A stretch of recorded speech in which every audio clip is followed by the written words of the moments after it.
సహచర శాసనసభ్యులు వివేక్ గారు, మరి మాధవరం కృష్ణారావు గారు, శాసన మండలి సభ్యులు మరి శంబీపురం రాజు గారు, పత్రికా విలేకరులకు 2-3 అంశాలు మీ దృష్టికి తీసుకురావస్తున్నా.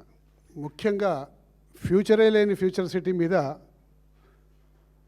ముఖ్యమంత్రి గారు ఎక్కువ శ్రద్ధ పెడుతున్నారు. ప్రజెంట్ సిటీని మర్చిపోతున్నారు. 1,40,00,000 మంది ఇక్కడ నివసిస్తున్న వాళ్ళ సిటీ గురించి బాగోగులు పట్టించుకోకుండా ఫ్యూచరే లేని ఫ్యూచర్ సిటీ మీద మేము ఇది చేస్తాం అది చేస్తామని చెప్పి సిటీ డెవలప్మెంట్ అథారిటీ శంకుస్థాపన నిన్న చేయడం జరిగింది. నేను ముఖ్యమంత్రి గారిని కోరేది ఏంటంటే, హైదరాబాదులో ఫస్ట్ మీరు వీధులు శుభ్రం చేసే శానిటరీ సిబ్బందికి ఆవాలే కొరత ఉన్నది. హైదరాబాద్లో తీవ్రమైన చెత్తా చెదారం పేరుకపోతుంది. వాటిని శుభ్రపరచండి, ప్రజలకు మంచి జీవనాన్ని అందించమని చెప్పి కోరుతున్నాను. హైదరాబాద్ ప్రజలకు మంచినీళ్ళు అందించండి. అనేక కాలనీలలో మంచినీళ్ళు లేవు. మంచినీళ్ళ కోసం అందరూ కూడా కొట్లాడుతున్నారు. 750 MGD రోజు సరఫరా కోసం అవసరమైతే ఈరోజు మీరు సరఫరా చేస్తున్న 500 MGD మాత్రమే. 250 MGD తగ్గిపోతుంది. కాబట్టి అన్ని కాలనీలకు మంచినీటి సరఫరా ఉద్ధరించమని చెప్పేసి మేము ముఖ్యమంత్రిని కోరుతా ఉన్నాం. చాలా కాలనీలలో ఇవాళ మీకు అందరూ కూడా తెలిసిన విషయమే, కరెంటు సరఫరా సరిగా ఉండలేదు. మరి కరెంటు సరఫరా పునరుద్ధరించండి, మరి పబ్లిక్ని రక్షించమని చెప్పి కోరుతా ఉన్నాం.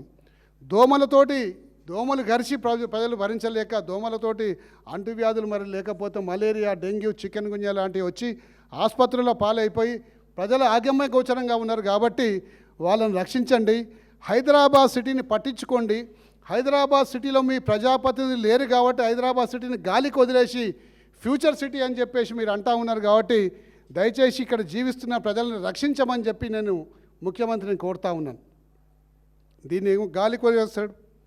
ఫ్యూచర్ సిటీలో ఏదో చేస్తామంటారు. హైదరాబాద్ సిటీని డెవలప్మెంట్ చేసింది కేసీఆర్ గారి నాయకత్వంలో. నిజంగా కేటీఆర్ గారు హైదరాబాద్ సిటీని అనేక రకాలుగా డెవలప్మెంట్ చేశారు. ఇలా ఫ్యూచర్ సిటీ ల్యాండ్ కూడా 14,000 ఎకరాలని కండిషనల్ అక్విజేషన్ అంటే ఒక కండిషన్ పెట్టి అక్విజేషన్ చేస్తారు. అంటే ఈ పర్పస్ కోసం ఈ ల్యాండ్ని వాడతాం, మేము దీన్ని ఒక ఫార్మా సిటీగా డెవలప్ చేస్తామని చెప్పేసి ఆ రోజు కండిషనల్ అక్విజేషన్ చేశారు. ఎందుకు ఫార్మా సిటీ రావాలంటే, హైదరాబాద్ సిటీ ఐటీగా అంతో ఇంత గ్రోత్ బాగానే ఉంది. ఒకవైపు ఫార్మా సిటీగా డెవలప్ చేస్తే మరి సిటీ ఇన్ఫ్రాస్ట్రక్చర్కి రింగ్ రోడ్ ఉన్నది. మరి ఒక సైడు ఐటీ సెక్టర్ డెవలప్ అవుతుంది, ఇంకో సైడ్ ఫార్మా సెక్టర్ డెవలప్ అయితే ఈ గ్రోత్ మరింత ముందుకు పోతుంది. తద్వారా హైదరాబాద్ ప్రజలకు అన్ని సదుపాయాలు అంతేన్న ఉద్దేశంతో ఆ రోజు కేసీఆర్ గారు ఈ ఆలోచన చేసి ఫార్మా సిటీ కోసం కండిషనల్ అక్విజిషన్ చేసిండ్రు. కేసీఆర్ గారు ఆనవాళ్ళు ఉండొద్దు, కేసీఆర్ గారి పేరు కనిపించద్దు, కేసీఆర్ గారిది ఏమాత్రం కూడా గుర్తులు ఉండకూడదని ఒక దురుద్దేశంతో ఇవాళ ఫార్మా సిటీని ఫ్యూచర్ సిటీగా కన్వర్ట్ చేసి నేనేదో చేసిన చెప్పుకోనికి ఒక ప్రయత్నం మాత్రమే ఇదని చెప్పేసి సందర్భంగా మనవి చేసుకుంటా ఉన్నాను. ఇవాళ నువ్వు కూర్చున్న సెక్రటరియట్కే కేసీఆర్ గారు కట్టిండ్రు. నువ్వు క్యాంప్ ఆఫీస్గా వాడుతున్న కమాండ్ కంట్రోల్ కేసీఆర్ గారు కట్టిండ్రు. నువ్వు అప్పుడప్పుడు పోయి తొవ్వ మీద దాని మీదకి వస్తున్న కేబుల్ బ్రిడ్జ్ కేసీఆర్ గారు కట్టిండ్రు. ఇలా అనేక కార్యక్రమాలు ఈ హైదరాబాద్లో కొత్తగా ఇన్ఫ్రాస్ట్రక్చర్ని గత 10 సంవత్సరాల్లో కేసీఆర్ గారి నాయకత్వంలో డెవలప్ చేసినవి తప్ప మీ హయాంలో మీరు ఆలోచన చేసిన ఒక్క ఫ్లైఓవర్ కూడా ఈరోజు కూడా ఫౌండేషన్ పడలేదు.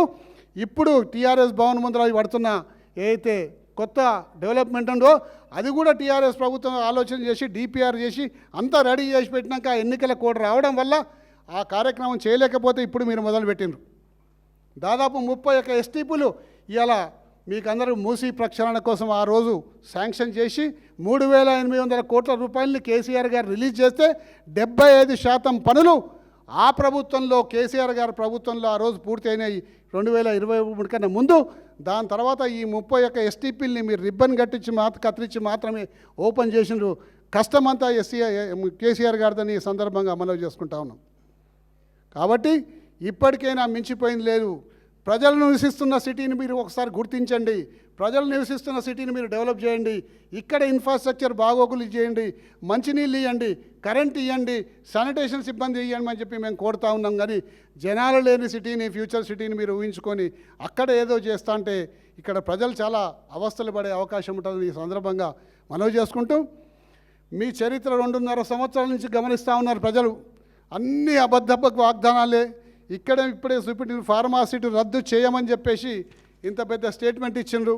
మళ్ళీ ఇప్పుడు ఫార్మాసిటీ తీసేసి ఫ్యూచర్ సిటీ అంటుండ్రు. అలాగే నిరుద్యోగుల విషయానికి వద్దాం. నిరుద్యోగులకు దాదాపు 2 లక్షల ఉద్యోగాలు 1 సంవత్సరంలో పూర్తి చేస్తా అని చెప్పి మీరు చెప్పిండ్రు. మరి మీ నాయకుడు రాహుల్ గాంధీ చెప్పిండ్రు, మరి ప్రియాంక గాంధీ గారు చెప్పిండ్రు, మరి అనేక సందర్భాల్లో బట్టి విక్రమార్క గారు, మరి మహేష్ కుమార్ గౌడ్ గారు చెప్పడం జరిగింది. 2.5 సంవత్సరాలు పూర్తి వస్తుంది. మేమందరం ఇక్కడ ఉన్న శాసనసభ్యులము, మరి శాసన మండలి సభ్యులు మేము రాజీనామా చేస్తాం, సిద్ధంగా ఉన్నాం, రాజీనామా చేస్తాం, ఒక సవాలు విసురుతాం, స్వీకరిస్తావా అని చెప్పేసి సందర్భంగా నేను ముఖ్యమంత్రిని కోరుతున్నాం. నువ్వు వచ్చినప్పటి నుంచి ఇప్పటిదాకా 12,000 ఉద్యోగాలు మాత్రమే ఇచ్చిండ్రు. గతంలో టీఆర్ఎస్ ప్రభుత్వం హయాంలో ఉద్యోగ నోటిఫికేషన్లు జారీ చేసి పరీక్షలు రాసి నియామక పత్రాలు ఇచ్చే లోపలనే ప్రభుత్వం ఒక ఎన్నికల కోడ్ రావడం వల్ల ఆగిపోయినాయి. ఆ ఉద్యోగాలు కూడా కలుపుకొని నువ్వు ఈ 60,000 ఉద్యోగాలు నేను ఇచ్చినా, మరి ఫతే మైదాన్ స్టేడియంకి రాండి, అందరిని కూడా నిలబెడతా, ఒక్క తలకాయ తక్కువైనా మా తలకాయ నరుక్కుంటామని చెప్పేసి ఇవాళ నువ్వు ఛాలెంజ్ చేసినావు. ఆ ఛాలెంజ్ని మేము స్వీకరిస్తాం. దమ్ముంటే ధైర్యం ఉంటే నువ్వు ఇలా ఫతే మైదాన్లో నిలబెట్టేసేసి 12,600 ఉద్యోగాల కన్నా ఒక్క ఉద్యోగం ఎక్కువ ఇవ్వలేదు. ఒక ఉద్యోగం కన్నా ఎక్కువ ఇచ్చినా కానీ ఇలా మేము ఛాలెంజ్ చేసి చెప్తామని చెప్పేసి సందర్భంగా మనవి చేసుకుంటూ, మరి 60,000 ఇట్లా ఉద్యోగాలు ఇచ్చిన వారి సంగతి నువ్వు అబద్ధాలు చెప్తున్నావు. అదే నిజమైతే గిట్లా మేము ముగ్గురము శాసనసభ్యులము, ఒక శాసన మండలి సభ్యులు, మేము రాజీనామా చేస్తానికి సిద్ధంగా ఉన్నాము. దమ్ముంటే నువ్వు రాజీనామా చేస్తావని చెప్పి సందర్భంగా నిన్ను ఈ వేదిక నుంచి అడుగుతా ఉన్నాం. అక్కడ అబద్ధమే, అన్ని రకాల అబద్ధాలే. కాబట్టి దయచేసి సిటీ విషయాన్ని ఒకసారి దృష్టి పెట్టండి. సిటీలో 1,40,00,000 మంది ఇలా ప్రజలు నివసిస్తూ ఉన్నారు. ఈ నివసించే ప్రక్రియలో వాళ్ళ మౌలిక సదుపాయాలు కావాలి, వాళ్ళకు అన్నీ కూడా మంచి జరగాలి.